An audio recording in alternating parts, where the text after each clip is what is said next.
Vivimos un 1º de maio marcado por unha crise sanitaria que trae aparellada unha grave crise social e económica. E neste contexto, desde o BNG entendemos que é máis necesario que nunca derrogar as reformas laborais que precarizan o emprego e tamén poñer en marcha un gran acordo de país para que desta crise se saia cunha alternativa económica que aposte por crear emprego de calidade.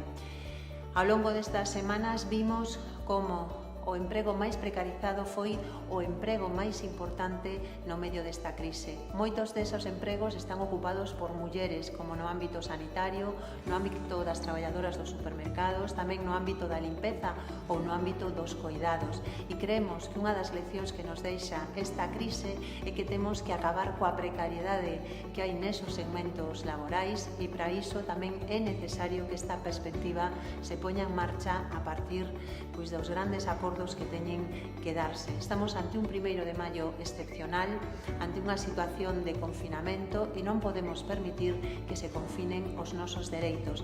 Hai que traballar por unha alternativa social para facerlle frente á crise do coronavirus e facelo confiando nas posibilidades e nas potencialidades que ten Galicia.